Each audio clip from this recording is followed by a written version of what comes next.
ప్రియులారా, బాగున్నారా? దేవుని వాక్యాన్ని క్రమంగా చదువుచున్నారా? ప్రార్థించుచున్నారా? నేటి ధ్యాన వాక్యము యెషయా గ్రంథం 58వ అధ్యాయము 11వ వచనం. యెహోవా నిన్ను నిత్యము నడిపించును. దేవుడు మనలను నిత్యము నడిపించునంట. మనము బాలురముగా ఉన్నప్పుడు మన చేయి పట్టుకొని నడిపించువాడు, మనకు ముదిమి వయస్సు వచ్చినప్పుడు మనకు కర్రవలే ఆసరాగా ఉండి మనలను నడిపించువాడు ఆయనే.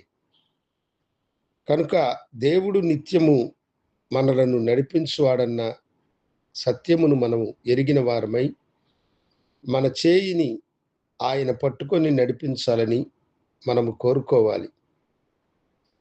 ప్రభువా, నీవు నిత్యము నన్ను నడిపించు అని అడగాలి.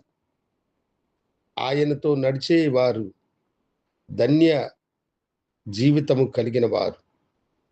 ఆయన నడిపించువారు ధన్యులై ఉన్నారన్న సత్యమును మనము ఎరగాలి.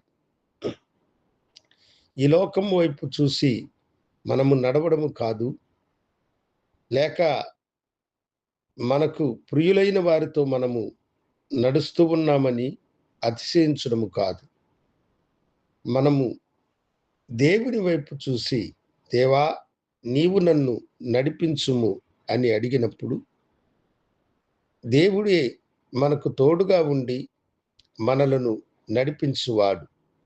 ఆయన ఎఫ్రాయిముతో అంటాడు, ఎఫ్రాయిము, నీకు నడక నేర్పిన వాడును నేనే అని అంటాడు. తండ్రి తమ బిడ్డలను ప్రేమించి పిల్లలు తడబడే నడక నడిచేటప్పుడు వారికి ఆసరాగా ఉండి చక్కగా నడవడానికి వారికి సహాయం చేస్తారు.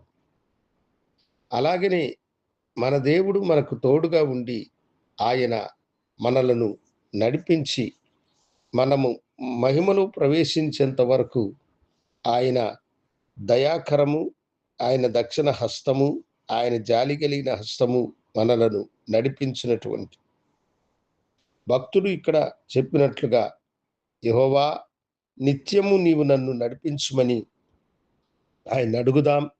ఆయన మిమ్మలను నడిపించి మీ మార్గములలో మీకు కలిగే ఇబ్బందులను, ఇరుకులను తొలగించి ఆయన అనేక ఆశీర్వాదములను మీరు స్వతంత్రించుకునేలాగన మీకు సహాయము చేయునుగాక. ప్రార్థించుకుందాం. గనుడా, నీ బిడ్డలను మీరు నడిపించి ఆశీర్వదించమని యేసు నామమున అడిగి వేడుకొంచున్నాను తండ్రి. ఆమేన్. శుభోదయం. ప్రభు మిమ్మలను దీవించునుగాక.